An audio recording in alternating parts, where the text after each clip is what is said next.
Rock cut is a making construction and mining equipment dedicated to stone crushers. Okay, and we are making 3 type of crushers: jaw crushers, stone crushers, and BSI, and one washer also. What their work, how they work, and what their principles are.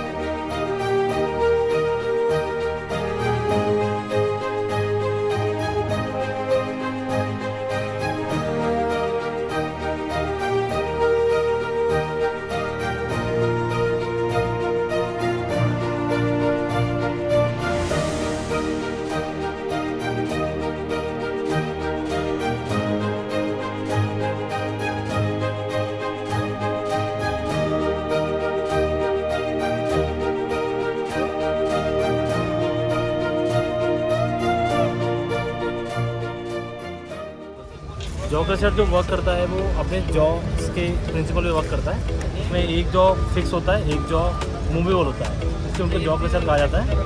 और basically ये primary machine होते हैं। किसी भी crusher plant में जब हम crusher use करते हैं तो इससे बड़े बोल्डर्स क्रश करने के लिए जो माइंस से हम लोग ब्लास्टिंग करके बोल्डर्स लाते हैं, वो बहुत बड़े होते हैं, 750 mm 1 मीटर के बोल्डर्स होते हैं। तो उनको ब्रेक करने के लिए जो मशीनरी यूज़ होता है उसका नाम है जॉ क्रशर। सो इसको हम कह सकते हैं कि ये फर्स्ट लेवल का कटर हाँ, ये this is the primary machine. Primary machine, okay, and this is the jaw crusher in which it is driven by motors and we make this in 150 TPH, 250 TPH एंड 300 TPH। 3 category में हम इसको बनाते हैं। और जो मैक्सिमम साइज़ ये feed कर सकता है, ये 850 mm तक, जो हमारा बड़ा वाला क्रशर है, ये 850 mm तक का बोल्डर को फीड कर सकता है और उसको फाइनली 200 mm में क्रश कर सकता है। तो ये हो गया प्राइमरी मशीन। जब 200 mm का पत्थर हमको मिलता है तो हम उसको सेकेंडरी मशीन की तरफ ले जाते हैं, जिसका वो थर्ड में लगा हुआ है, वो है cone crusher. This is our secondary machine you can say, and the name of this machine is cone crusher. Cone crusher का प्रिंसिपल, कोन क्रशर का वर्किंग ये है कि वो सेकेंडरी मशीन, सेकेंडरी में यूज़ होता है और 200 mm 250 mm के जो लम्स होते हैं, जो स्टोन्स होते हैं, उनको फाइनली क्रश करके एग्रीगेट बनाएगा। मीन्स 0 to 45, 50, 60 mm में कन्वर्ट करेगा। अगर हम इसको 3 से कैटेगरी में बना रहे हैं, 150 में, 200 में, 250 में। ये जो 150 TPH है, ये 150 TPH पर घंटा, 200 TPH पर घंटा, 250 TPH पर घंटा। ये जो मशीन आपके सामने है, ये 200 TPH पर आवर में काम करती है। इसमें मोटर यूज़ होती है 250 HP की। अभी जो मार्केट में जिसको एग्रीगेट सेल करने का है 0 to 40 mm, तो ये 2 मशीन इनफ होती है। 2 मशीन में काम होता है। अगर टर्शियरी स्टेज में उसको जाना है तो वो होते हैं सैंड प्रोडक्शन के लिए या कुछ राउंड क्यूबिकल शेप्स स्टोन्स के लिए। तो वो जो हमारा मशीन आपको दिख रहा है उसका नाम है वर्टिकल शाफ्ट इम्पैक्टर। वो टर्शियरी स्टेट में यूज़ होता है और उसमें 35 mm का फीडिंग करा के 0 to 20 mm का मटेरियल ले सकते हैं। तो हमको सैंड भी मिलेगा, 10 mm भी मिलेगा और 20 mm मिलेगा, थोड़ा सा क्यूबिकल शेप में। उसमें एजेस थोड़ा सा राउंड कट जाएंगे। ये वर्टिकल शाफ्ट इम्पैक्टर हम यहाँ पे 5 सीरीज़ में बना रहे हैं, 100, 150, 200, 250, 300 TPH। 300 TPH means 300 ton per hour ये क्रश कर सकता है। इसमें फाइनल आउटपुट जैसे सैंड का बात करेंगे तो 30% आपको इसमें सैंड मिलेगा। जो गवर्नमेंट ने अभी रिवर सैंड बैन कर दिया है कई जगहों पे, तो मोस्टली जो बिजनेसमैन है क्रश सैंड की तरफ जा रहे हैं। तो ये बेस्ट सॉल्यूशन उनके लिए। इसको हम सैंड मशीन भी कहते हैं या वर्टिकल शाफ्ट इम्पैक्टर कहते हैं। वर्टिकल शाफ्ट इम्पैक्टर क्यों? एक्चुअली क्या होता है, इसमें इम्पैक्ट से हम सैंड बना रहे हैं।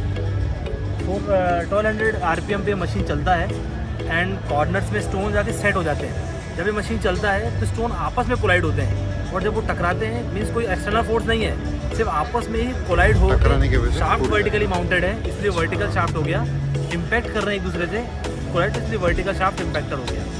इसका एक और सीरीज़ आता है हॉरिजॉन्टल शाफ्ट इम्पैक्टर। हम वो नहीं बना रहे हैं अभी, हम उस पर R&D कर रहे हैं। तो हॉरिजॉन्टल और वर्टिकल में, हॉरिजॉन्टल शाफ्ट इम्पैक्टर में हैमर होता है, वो हैमर से मारता है।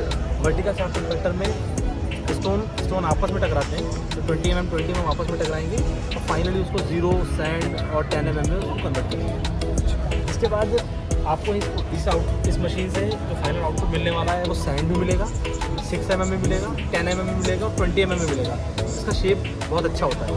इसमें एजेस अपने शार्प नहीं होते, एजेस शार्प नहीं होते हैं। ओके ओके, इसके बाद अगर मार्केट में आपको वॉश सैंड की रिक्वायरमेंट है या आपको वॉश करके देना है तो हमारा वो हाइड्रोसाइक्लोन है, ओके। सैंड वॉशिंग के काम पे आता है। ये सैंड वॉशिंग के काम में आता है। बेसिकली हाइड्रोसाइक्लोन प्रिंसिपल ये है जो वेट ग्रेविटी है, जो डेंसिटी है, स्टोन का डेंसिटी को यूज़ करके उसको वॉश करना है। दो पोर्शन में वॉश करते हैं। सबसे पहले उस तरफ वाला पोर्शन वॉश होता है जिसमें बड़ा वाला आउटपुट हमको बाहर मिल जाता है, 0 to 2.5 to 4.75 mm सैंड, जिसे हम एम सैंड कहते हैं। और जो छोटा पार्टिकल होगा वो चला जाएगा टैंक के अंदर पानी के साथ, वो वॉश होगा अंदर और ऊपर भी वॉश होके ही जाएगा। तो साइक्लोन इस वाले टैंक से पूरा मटेरियल खींच के इस वाले डेक पे डालता है, सेकेंड वाले डेक पे, और वो वॉश होके 0 to 2.5 mm हमको सेकेंड डेक से मिलेगा। तो इसमें बेसिकली मोटा मोटी जिसको नहीं पता है वो इतनी इजीली समझेगा नहीं। इसका मतलब ये है कि ये सैंड को वॉश करने का काम आता है। सैंड को दो पार्ट में डिस्ट्रीब्यूट भी कर देता है।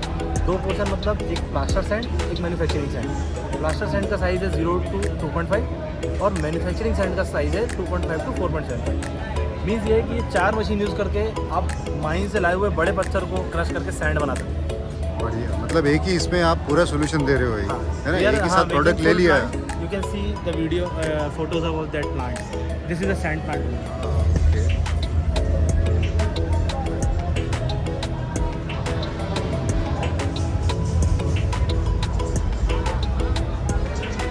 यहाँ देखेंगे ये प्राइमरी स्टेशन है, जॉ यूज़ हो रहा है। ये सेकेंडरी स्टेशन है, इसमें कोन यूज़ हो रहा है। इस कोन को हम स्क्रीनिंग कर रहे हैं, इस कोन के मटेरियल को स्क्रीनिंग करके जो कस्टमर को आउटपुट चाहिए वो मटेरियल आउटपुट निकल रहा है।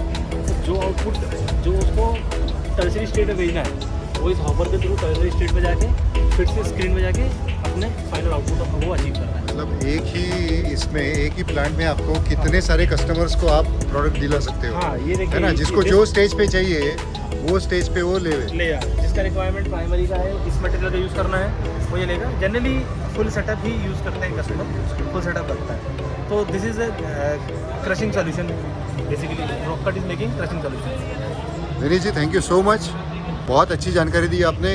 इस वीडियो के ज़रिए कस्टमर्स के तक ये जानकारी पहुंचेगी और उन्हें समझ में आएगा कि इस सब चीज़ों का एक साथ हम कैसे इस्तेमाल करके, है ना, आप कस्टमर के लिए प्रोडक्ट्स बना सकते हो।